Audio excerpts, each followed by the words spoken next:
एक विचार असाही आहे, की बाबा हे जे कुंकू टिकली म्हणा किंवा काय मंगळसूत्र म्हणा, ह्या सगळ्या ज्या बाह्यदर्शनी ज्या खुणा आहेत ना, ह्या खुणा नाहीयेत नुसत्या, तर ह्या गुलामीची पण गुलाम. निदर्शक आहेत. बरोबर. आणि ह्या काही पुरुषांना तुम्ही नाही कसं पुरुषाकडे बघून कसं कळणार, की पण हा त्याचं लग्न विवाहित आहे, झालं की नाही हे झालं नाही. हां. कुठली सेन्स म्हणजे नसतात. हे जे आहे ना, की जसं या म्हणाल्या ताई, की विवाहिता असणारीला एक वेगळा दर्जा आहे. पुन्हा मुलाची आई असेल, तर तिला एक वेगळा दर्जा हां. आहे. जिला मुलीच होतात, तिचा तिचा एक वेगळा वेगळं हे दर्जा. आहे.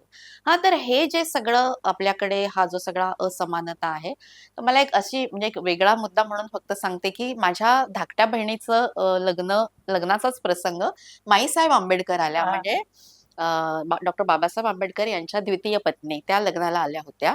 आणि आता कसं असतं, की नवीन जी ही असते काय जिचं लग्न होणार असतं तिला ते मंगळसूत्र परिधान केल्याशिवाय आपलं लग्न झालंच नाही असं काहीतरी तो वाटण्याचा तो तो पण एक काळ असतो. तिची पण एक वेगळी हे असते. तिची इच्छा असते तिची ती पण सगळ्यात. इच्छा असते आणि तिची एक व्यक्ती म्हणून तिची इच्छा पण आपण हे केली पाहिजे. तर माईसाहेब आल्या हं. स्टेजवर आणि त्यांनी सहज म्हणून बघितलं आणि त्या काय म्हणाल्या, "तू मंगळसूत्र घातलं आहेस, हे काळे मणी वगैरे घालायचे नाहीत.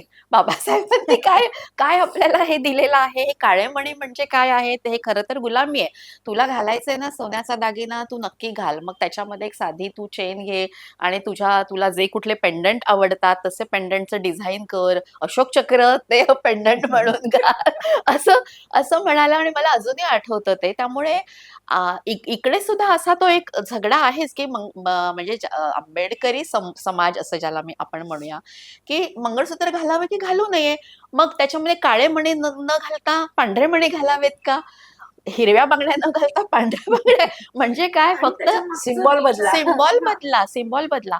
पण शेवटी ते काय आहे? शेवटी ती एक प्रकारची एक दास्यत्वाच्याच खुणा आहेत आणि म्हणून पुढची पिढी म्हणजे माझा मुलगा असं म्हणतो, की माझं लग्न जेव्हा होईल, तेव्हा मी माझ्या होणाऱ्या बायकोच्या गळ्यात अजिबात हे मंगळसूत्र वगैरे असलं काही घालणार नाही. हे मला असं वाटतं, की याच्यात म्हणजे ह्या छोट्या गोष्टी जरी वाटत असल्या, तरी सुद्धा ह्या कुठेतरी आपल्या एका विचार प्रक्रियेला सतत धडका देणाऱ्या असतात आणि या सिम्बॉलिझमशी सुद्धा आपण झुंजत असतो आणि ते झुंजता-झुंजता आपण पण अशा वेगवेगळे मार्ग, पर्यायी मार्ग असे शोधत शोधत असतो राहतो. आणि